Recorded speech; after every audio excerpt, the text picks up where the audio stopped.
اسی طریقے سے مروحتن کہتے ہیں عربی زبان میں پنکھے کو، ہم اردو میں کہتے ہیں یہ پنکھا چلتا ہے، یہ پنکھا چلتا ہے، تو ہم یہ نہیں کہتے کہ یہ چلتی ہے، ہم کہتے ہیں پنکھا چلتا ہے، تو یہ اردو زبان میں مذکر ہو گیا اور عربی زبان میں یہ مؤنث ہے۔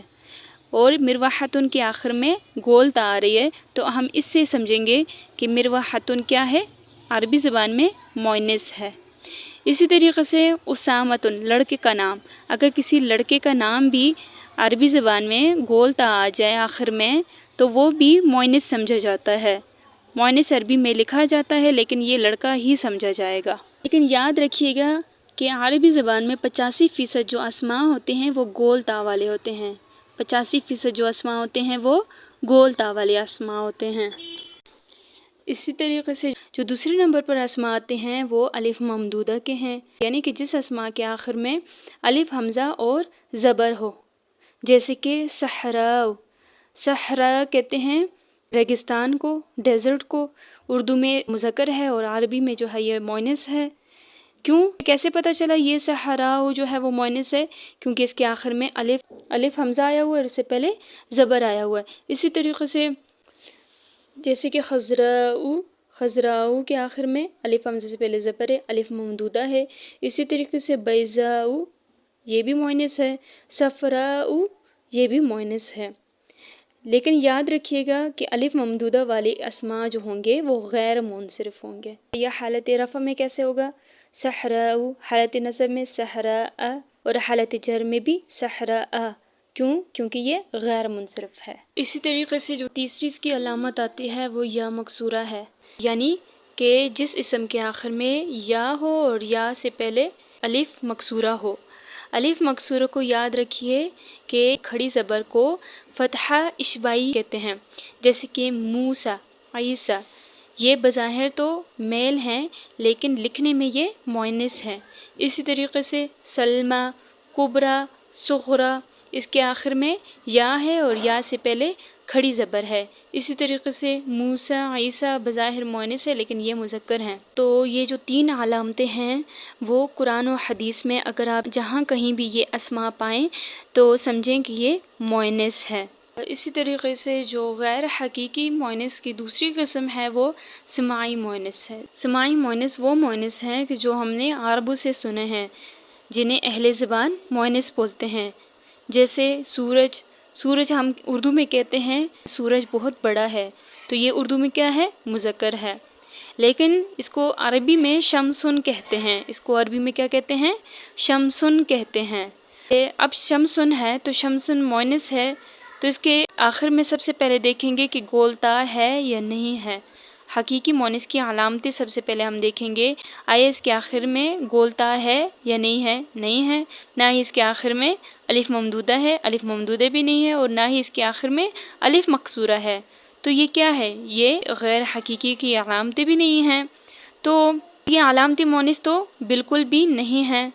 اسی طریقے سے اب ہم اس میں دیکھیں گے کہ یہ حقیقی مؤنث تو نہیں ہے، کیونکہ اس کے مقابلے میں کوئی مذکر ہی نہیں ہے، تو پھر یہ مؤنث کیوں ہے؟ کیونکہ اہل زبان اس کو مؤنث استعمال کرتے ہیں۔ اب سماعی مؤنث کی پہچان کیسے ہوگی؟ ہمیں کیسے پتہ چلے گا کہ سماعی مؤنث کی پہچان کیسے ہوگی؟ ہم عربی میں کیسے پہچان سکیں گے کہ کون سا اسم مؤنث ہے؟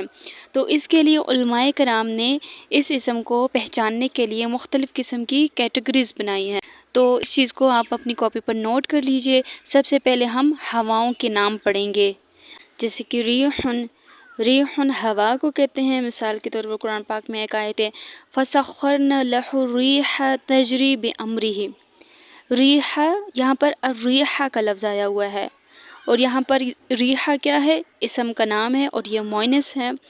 تجری، تجری بھی جو ہے وہ مؤنث ہے، یہاں پر تجری جو ہے وہ فعل ہے، لیکن یہاں پر ہم نے تجری لکھا، یہاں پر ہم نے نہیں لکھا کہ یجری، اگر یہ یجری ہوتا تو وہ مذکر ہوتا۔ اس آیت میں ریحن مؤنث ہے اور تجری بھی مؤنث کا صیغہ آیا ہے، کیونکہ ریحن، ریحن کیا ہے؟ مؤنث ہے۔ اگر ریح مذکر ہوتا تو تجری کی جگہ یجری ہوتا، جس کا مطلب ہے ہوا چلتا ہے، اور یجری مذکر کے لیے آتا ہے۔ یہاں پر ہوگا کہ فسخرنا، ہم نے تابع کر لیا، لہو اس کی، ریحا ہوا کو، تجری جو چلتی تھی بِأَمْرِهِ اس کے حکم سے. ہم نے یہ نہیں کہا کہ چلتا تھا، ہم نے کہا چلتی تھی. تجری اس کے حکم سے. آئندہ آنے والے اسباق میں ہم فعل کے بارے میں پڑھیں گے، جہاں پر ہمیں پتہ چل جائے گا کہ جہاں پر مذکر کا اسم آتا ہے وہاں پر فعل بھی مذکر ہوگا، جہاں پر اسم مؤنث آئے گا وہاں پر فعل بھی مؤنث ہوگا.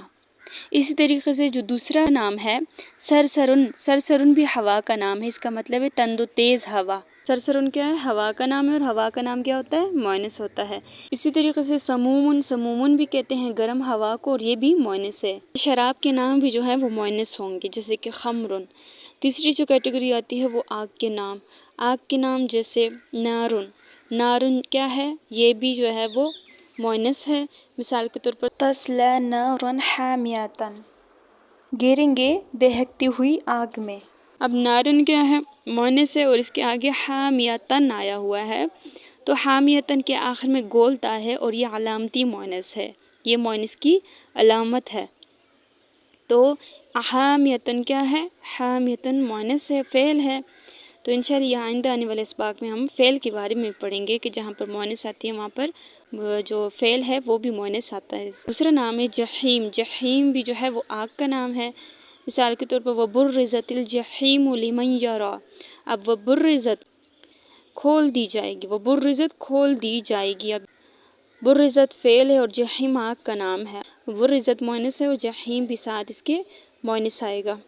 جو تیسرا نام ہے سعیر. سعیر بھی آگ کا نام ہے. جہنم، سعیرن جہنمن، جہنمن بھی کیا ہے؟ آگ کا نام ہے. اسی طریقے سے جو چوتھی کیٹیگری آتی ہے یعنی جسم کے جو اعضاء ہیں جوڑے کی شکل میں، وہ بھی مؤنث ہوں گے. جیسے کہ ہمارے ہاتھ دو ہیں، ہمارے دو پاؤں ہیں، کان ہمارے دو ہیں، کاندھے ہمارے دو ہیں، اور آنکھیں ہماری دو ہیں. اسی طریقے سے قرآن پاک میں ہے عینن. عینن کہتے ہیں آنکھیں. تو فیہا عین جاریتن. جاریتن کیا ہے؟ مؤنث ہے، کیونکہ عینن مؤنث ہے. اسی طریقے سے اذنن. اذنن کہتے ہیں کان کو، تو کان بھی جو ہے وہ مؤنث ہیں. یدن. یدن ہاتھ کو کہتے ہیں، ہاتھ بھی ہمارے دو ہیں تو یہ بھی مؤنث ہے. قدمن. قدمن پیر کو کہتے ہیں، تو یہ بھی کیا ہے؟ مؤنث ہے. اس طریقے سے جو جسم کے اعضاء جو ایک ایک بچ جائیں گے وہ خود بخود مذکر رہ جائیں گے. انفن. جیسے اب ناک ہے تو ناک مذکر ہے کیونکہ اس کا جوڑ نہیں ہے.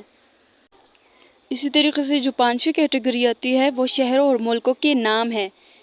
شہروں اور ملکوں کے نام بھی سارے مؤنث ہوں گے. جو چھٹی کیٹیگری آتی ہے وہ متفرق اسماء ہیں، جیسے کہ شمسن، ارضن، دارن، سماؤن. اب سماؤن کے آخر میں آپ سوچ رہے ہوں گے کہ یہ تو الف حمزہ ہے، یہ تو الف ممدودہ ہے، الف ممدودہ کی اس میں آتا ہے، کیٹیگری میں آتا ہے. لیکن سماؤن کیا ہے؟ سماؤن منصرف ہے، اس کو ہم الف ممدودہ کے اندر شامل نہیں کریں گے کیونکہ الف ممدودہ غیر منصرف ہوتا ہے. الف ممدودہ کی کیٹیگری یہ ہے کہ الف حمزہ سے پہلے زبر آتا ہے لیکن یہ منصرف ہے، یہ الف ممدودہ میں نہیں ہوگا، تو یہ اس کو متفرق اسماء کی کیٹیگری میں ہی ڈالیں گے. تو انشاءاللہ جب ہم قرآن پاک علیحدہ سے شروع کریں گے تو اس میں ہم مختلف قسم کے کیٹیگریز کے بارے میں پڑھیں گے. تو ہمارے اسباق کے ساتھ جڑے رہیے اور پچھلی ساری ویڈیوز بھی آپ شروع سے لے کر آخر تک بھی دیکھ لیجئے تاکہ ساری بیسک عربک گرامر آپ کو سمجھ آئے.